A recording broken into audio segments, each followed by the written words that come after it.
Well, great. The excitement is building here. Tonight, I really have the honor of talking a little bit about a very special person. So I'm losing my voice. I spent a whole week in Sacramento. We were locked up 2 nights overnight. I haven't had any sleep. And my energy is fading. But I do want to tell you a few things, so if I could ask for your cooperation. When immigrants come to America, it is very often that they find our institutions hostile and sometimes close to them. And a lot of our immigrants, and many of you know them because they're your parents and your grandparents, and they come here. And they work hard, not just 5 days a week, but 7 days a week, because they have a vision in mind, a promise that they might do better than their parents did, and that their children will do better than they do. And I want to tell you that the significance of someone like our honoree being in Congress is something that we need to reflect on with great reverence. I don't want to tell you that Judy is going to be the only candidate that has the most number of endorsements. You already know, you're here tonight. She's got more local endorsements than any other candidate. She's unique in the sense that she can actually vote for herself because she lives in the district. She's got the support of businesses, of labor, nonprofits, but more importantly, she has the support of all of you. So I'm not going to talk about that. I'm not going to talk about the fact that she has friends who live in the city and doesn't. Let me ask you if you know the cities that she's going to represent. How many people here live in El Sereno? How about unincorporated East Los Angeles?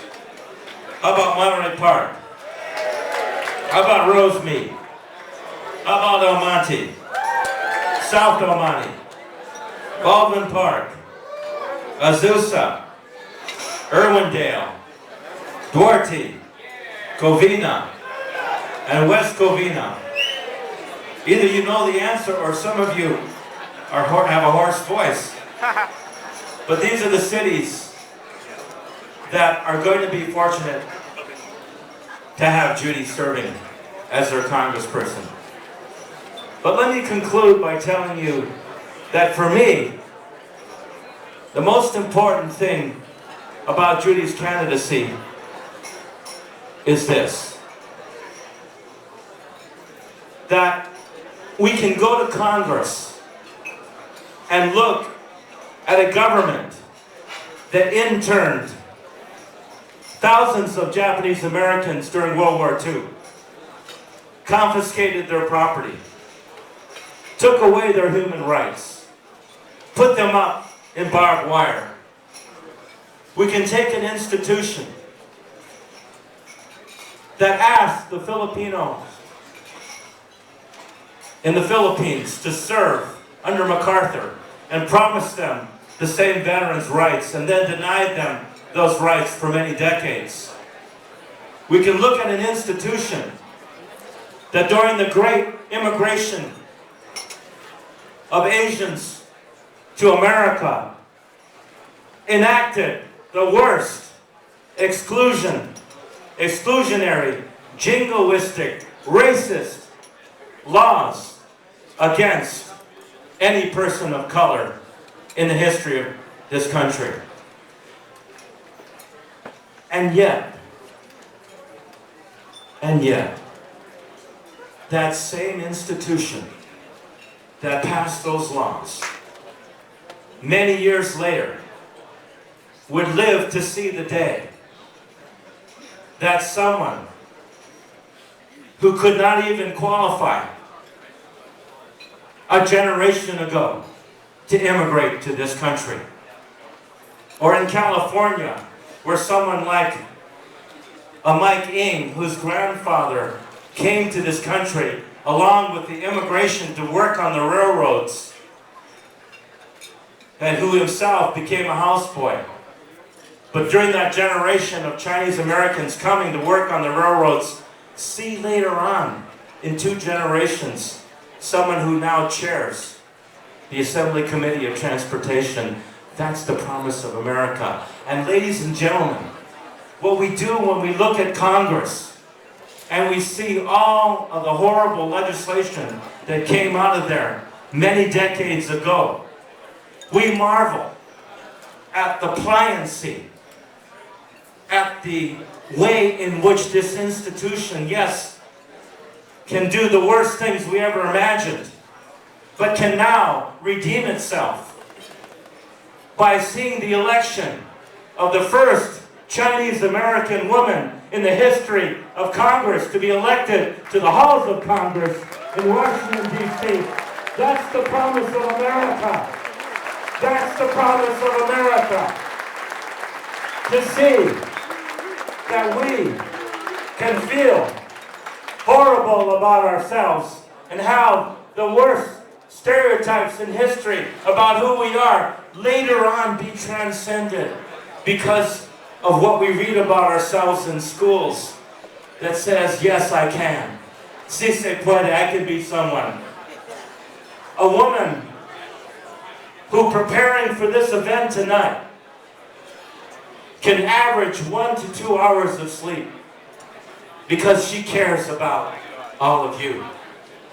That's the promise of America, of hard work, to know that an institution can transform itself through the power of individuals that have a dream, that have a vision, a dream that started out many years ago in this area that said, when immigrants buy cars and have a contract negotiated in one language and yet they sign the contract in another language and it rips them off, a person said that's not right. America, a land, California, the Golden State, where farm workers that work hard to put food on your table and yet die because they have no rest breaks. They have no water. And a woman can come along and say, that's not right. We should have laws that give rest breaks to those that are killing themselves to put food on our table. That's the promise of California. A woman that can come from Monterey Park, where many of you live or work or go to school or provide services or come here to celebrate, can work hard, serve the longest number of years in the city council, and help make this a better place. And so, ladies and gentlemen, what we see tonight is not the opportunity just of one person being elected to the halls of Congress, but we see the embodiment of the dreams of thousands of people, of our children, our great-grandchildren, and our great-grandchildren, and our ancestors to redeem themselves, to know that the same institution that said that minorities could not buy a home in many areas of the country and California and Monterey Park up to only 30 or 40 years ago, that this can change. So no less than the election on November 4th that brought about change that we can believe in. We now know that there is change coming from someone of our own, and it starts here with all of you. So will you join me in welcoming up to the stage our hope, our promise, and our dream for America and the nation, to put someone there of our own, who's walked in our shoes, who knows of our dreams and our vision and our hard work. The next United States Congresswoman of the United States of America, Judy Chu. Will you stand and join us and welcome our next Congresswoman, Judy Chu.